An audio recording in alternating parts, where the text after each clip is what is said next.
Hello, welcome back to historical gameplay, to historical battles, to the events after Alexandros. This is installment 6, Kappadokia. Let's see what's happening here. Okay, so we're playing as Macedonians this time against Eleuteroi, who are supposedly, I think they would be our Kappadocians. Okay, so what's happening here? Basically, we have Perdiccas now, who is in charge of the empire, marching to Kappadokia to basically reassert Macedonian control. What happened there historically? Kappadokia, along with Paphlagonia, is another province to the northwest of Kappadokia, coastal province. They submitted to Alexander in 334 BC. However, he also appointed Sabictus, a man called Sabictus, as a satrap. This Sabictus never heard of again. So what happened then? It seems that Cappadocians and Paphlagonians slipped out of the Macedonian control and back into independence. They've even been recruited by the Persians after the defeat of the Persians by Alexander at the Battle of Issos. Some of the remains of this Persian army made their way into Asia Minor, where they recruited some of the Cappadocians, some of the Paphlagonians for their attack upon Sardis, which was an administrative center in Asia Minor at the time. So they were not entirely submitted, never were brought under the Macedonian control firmly. So what is going on here in this episode? We have Perdiccas, who gathered what he could, because remember from the previous episode, the Lamian war that takes place in Greece itself. So many of the Macedonians, Craterus and others with him, left Asia for Greece to reestablish Macedonian control. So they took much of Macedonian manpower with them. Also, of course, the problem with the defeating and then annihilating the Greeks from Bactria that wanted to go back home did not help Macedonians and Greeks to control the empire. So now what we have here for Perdiccas is an army that is largely comprised of the Asians. Here what we have, the phalanx here. And some remains are of the elite contingents of cavalry. We have Hetairoi and we have Hippaspists as well. The rest are mostly Asian, and they are up against mercenary hosts. Now what's happening in Kappadokia again as well, before we jump into the battle, is this local noble emerges, Ariaratis. Ariaratis, the first he known in the sources. He becomes the de facto king there. He refuses to submit to the Eumenes. Eumenes is a candidate of Perdiccas. Perdiccas is in overall charge of the empire, and Eumenes is his candidate for the satrapy, candidate as a satrap of Kappadokia. So Ariaratis, the local Persian noble, refuses to submit. He hires lots of mercenaries, and two major battles take place from what we know, at least from what Arian tells us.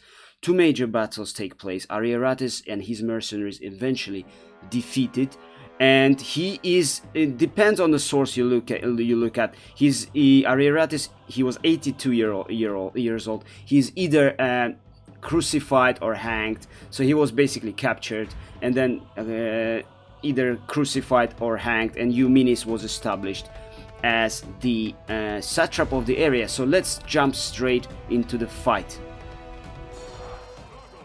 Okay, here we are, close quarters again, and this is our phalanx. Let's see, they are performing really well when you just leave them stationary like that. Otherwise it might be a bit of a problem controlling them. So let's get to the flanks real quickly. Oh wow, look at this numerical values for these cavalry units. They're quite large. Normally you don't have that, do you?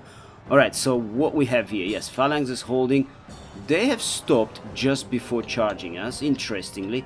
What I'm trying to do now, I'm trying to overwhelm the Kappadocian flanks and see if we can then defeat Ariaratis here with the help of our cavalry, who is somewhat more numerous, I think, and somewhat superior, hopefully so, to the Kappadocian mercenaries here. Okay, so the phalanx seem to have been engaged now, mostly. Okay, most places. They are not a Macedonian phalanx, so we need to be wary. We need to be careful. We need to not over-rely on them. Let me actually send my slingers there to help that cavalry unit, just in case. In case the help is required, we will target this man here. And we will target... Who can we target here, actually? Yeah, let's target this unit here. Oh, no, this is Javelineers. Okay, no. Let's send them to the flank as well. Let's send them there. Okay, And have we charged it? Yes, we have charged their unit here. I'm going to bring my slingers around to help me. So in the center, as you can see, we have mostly Pantodapoi, sorry, basically native Asian phalanx, trained in Oh, they're running already. Where are you going? We barely started. Yeah, in Macedonian fashion, basically, recruited from the locals. And this is what we have. So we're going to now rely on our cavalry to hopefully, because look how many units they still have here. They could easily commit to outflank us and destroy us, but they don't do that for some reason, which is odd. But you know, these are the beauties of the AI. Sometimes it does things that make very little sense for its own reasons.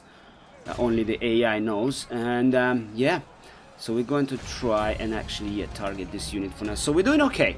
So Ariarates here, yes, he was very ambitious. He was actually reported to have conquered Kappadokia, which is a you know, region that is south of Kappadokia, and it was not part of the Kappadokia at the time.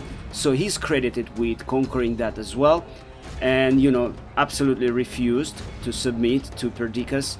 And you know, being kind of pushed aside by Eumenes, who was Alexander's former secretary, of course.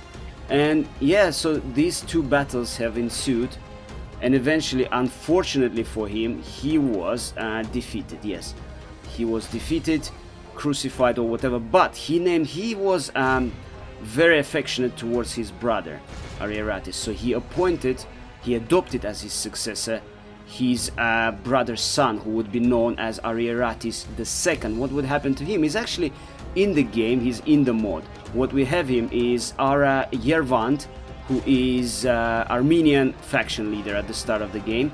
So he is, historically, he was the one. Okay, here is Ariarates, he's fleeing now. Okay, great. So he is this Yervant of ours.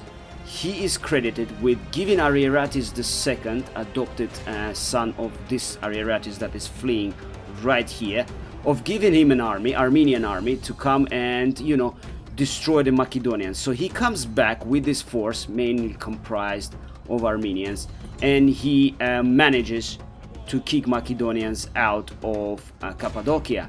Okay, so this is Ariarates II for you. He ruled from 301 BC till about 280, it is said. Okay, so here is Perdiccas. He is in the flank of the Persian forces here, it seems now. Yes, so we're holding on. Okay, we have someone's charging us. Oh yes, Ariarates have rallied and charged our men. However, they're in a full flight now. The center still holding, it seems. I'm not sure how long that's going to last, but it's still there. Okay, these two units are idle, don't do anything. Let's bring them upon that unit here. These guys will move them out of there as well. Okay, let's finish with this unit here. Light cavalry there. Okay, so what's happening here? We seem to be in a bit of a pickle. Okay, our slingers are struggling here very, very mightily. And our cavalry, what are they doing actually? They're not doing much, are they? Okay, let's get them out of there. Let's get them out of there quickly. Promptly. I want you to please... Oh, Ariarates has been actually killed. Oh, wow, okay. Well, he will be, like I said, either crucified or hanged. The old man will not, you know, end well, unfortunately for him. Especially, you know, knowing Eumenes and how he dealt with, you know, he was actually new to the position, you know. It's unfortunate that he destroyed the entire Greek host of about 20,000 men.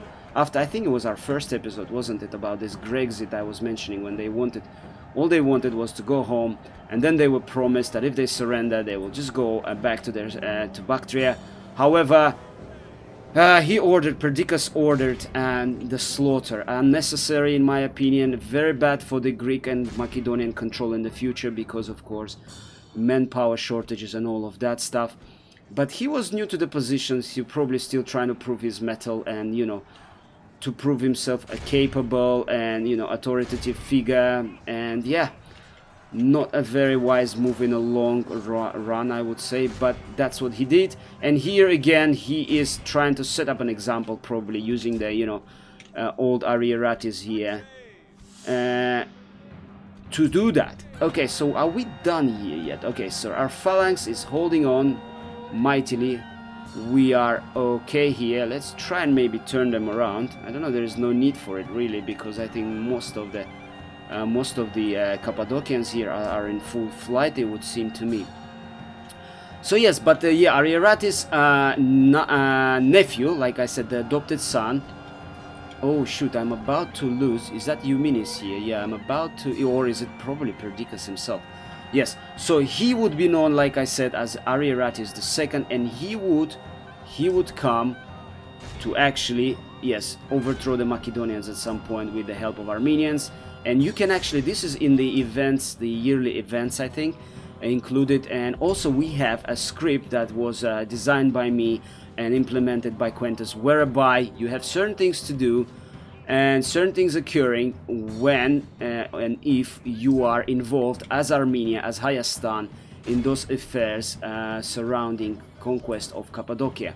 So they are in the main mode as well. Right, so what's happening here?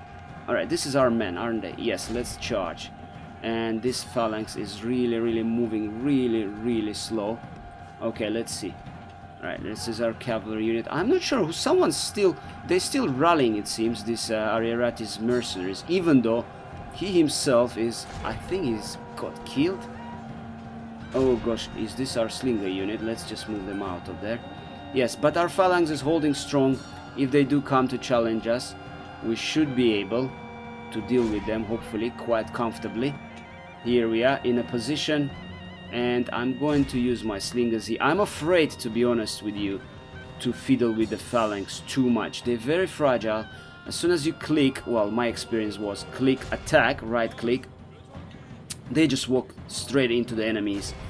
They do not, unfortunately, hold their pikes and hold their distance and, you know, work with their pikes. Instead, they just try to engage using their swords or God knows. Okay, so Arieratis is here. This is another unit. Let's try and send them this way. I'm going to actually, sorry, this is not Arieratis, of course. This is probably Perdiccas. I'm going to get him out of there. So yeah, main Macedonian force at this stage is in Greece, of course, fighting the Lamian War, fighting the Athenians.